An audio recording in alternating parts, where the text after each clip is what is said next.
ahora a que Mariano nos pueda comentar el estado de la situación en Argentina y con el hilo conductor común, tanto Uruguay, Argentina, eh, República Dominicana, con desafíos de nuevos gobiernos a partir de la pandemia y con todo lo que eso implica, ¿no?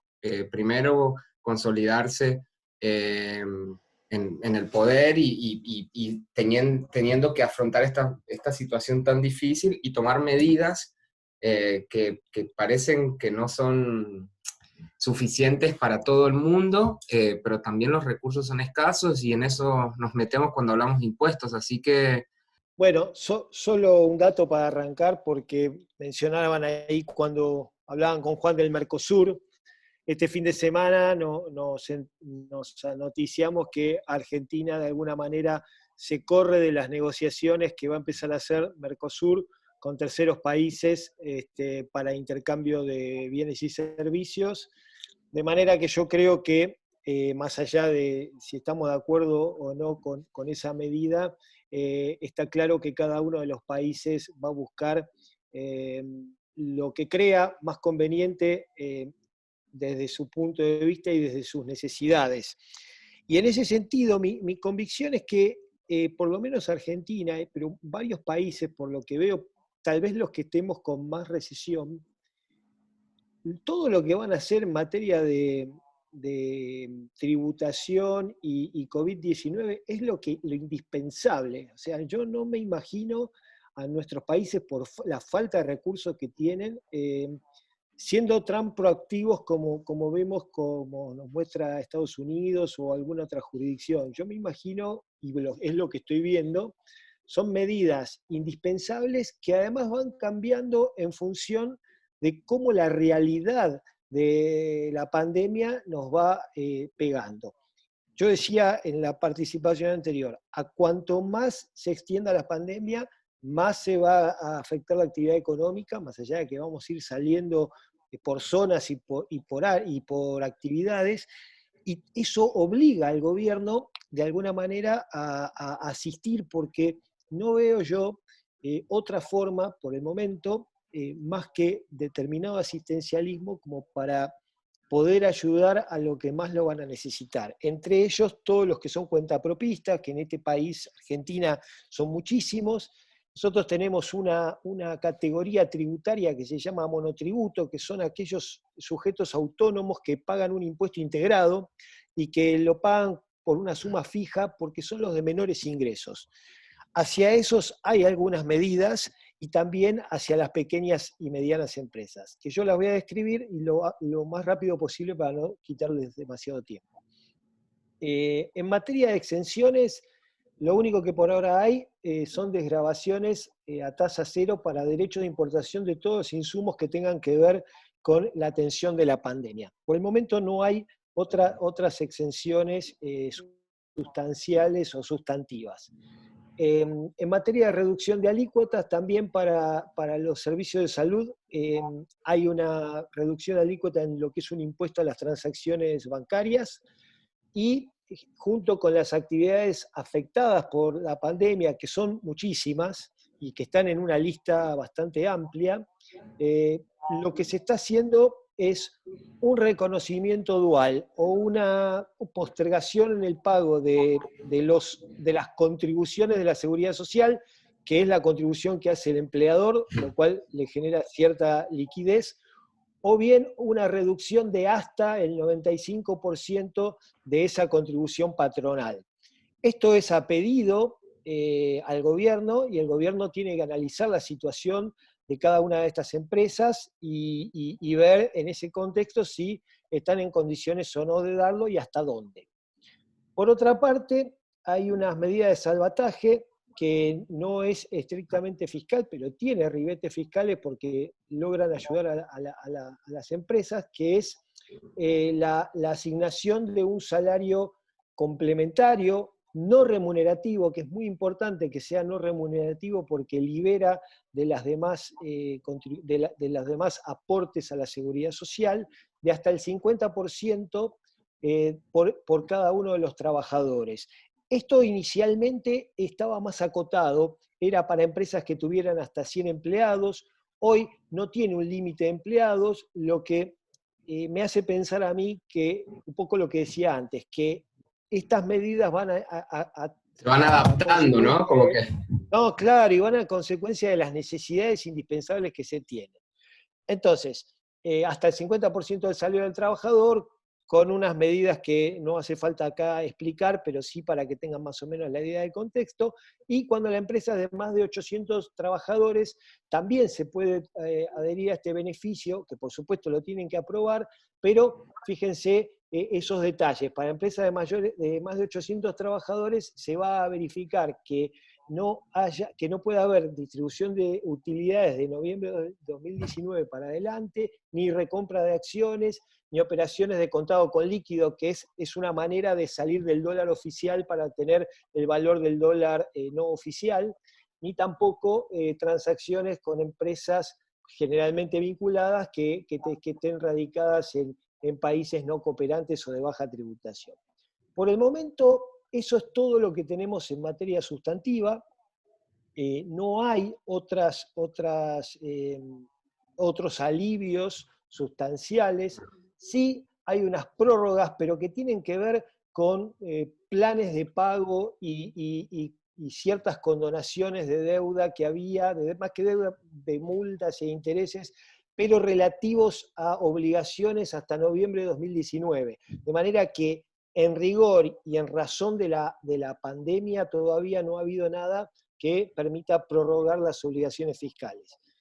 Es cierto que para prorrogar obligaciones fiscales, para condonar intereses, multas y ese tipo de cosas, se necesita una ley del Congreso, y eso no lo tenemos porque el Congreso no está sesionando. Este sábado la Corte le respondió al Senado de la Nación, porque le había pedido permiso para sesionar remotamente, y ahora les explico en función de qué, y la Corte le respondió que ese no era un tema justiciable, por lo tanto el Congreso seguramente vaya a sesionar de manera remota, probablemente para alguna prórroga especial y con algún tipo de regularización de deuda más cercana a este momento que lo que es noviembre de 2019, y también para algo que se está hablando mucho, que es un impuesto extraordinario que ahora voy a describir. Pero ¿qué es lo que pide la comunidad empresaria y de lo cual nuestros legisladores y nuestro gobierno todavía no se ha metido demasiado, o casi nada, digamos nada? Postergación de vencimientos generales o suspensiones, eso no hay. Claro. Exenciones, reducciones de alícuota de grabaciones, por ejemplo, para alimentos básicos, tampoco tenemos. Eso seguramente, si alguien lo puede hacer, lo tiene que hacer el Congreso. Aumentos de mínimos no imponibles o ampliación de deducciones, tampoco.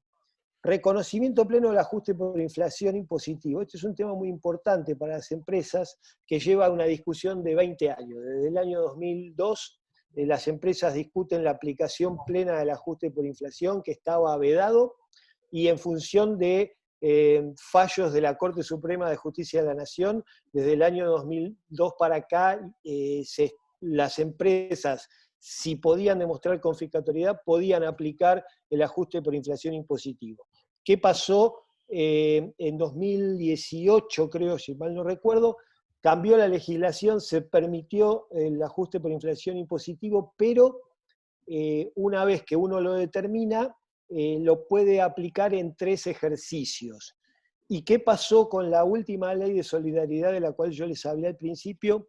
La misma situación, pero las empresas, si determinan ajuste por inflación, sea positivo o negativo, lo pueden aplicar en 6 ejercicios. De manera que... Aparte, perdón, Mariano, sí. Aparte con una inflación creciente, o sea, que digamos, no está logrando controlarse. Entonces, el ajuste por inflación en estos momentos es clave, ¿no? Para poder determinar. Tal cual, tal cual. Es como que el legislador intentó dar algo, pero que por el otro lado lo quita. Entonces una compañía que tiene, por decir algo, 1.200 pesos de pérdida por ajuste por inflación solo puede tomar la sexta parte, 200. El resto de los 1000 los puede tomar en 5 ejercicios siguientes, sin actualización, sin intereses, y además tiene que tener ganancias en los ejercicios siguientes, de modo que es prácticamente un derecho que no existe. Sí, Entonces, y aparte se está indirecto reclamando también por porque, eso. y aparte injusto porque aquellas empresas que sí se benefician con tener, digamos, su estructura patrimonial expuesta a la inflación, no pagan esa tasa, o sea, Básicamente son pagan las que sobre están esa ganancia endeudadas. inflacionaria, digamos. Entonces, Sí. es un debate muy interesante, así que muy bien que lo puedes traer a la conversación. También se reclama agilidad para reintegros, que esto es una cosa que siempre tardó y que tarde ahora es mucho peor por la necesidad de caja que tienen las empresas. Lo mismo que la utilización de saldos a favor de distintos impuestos.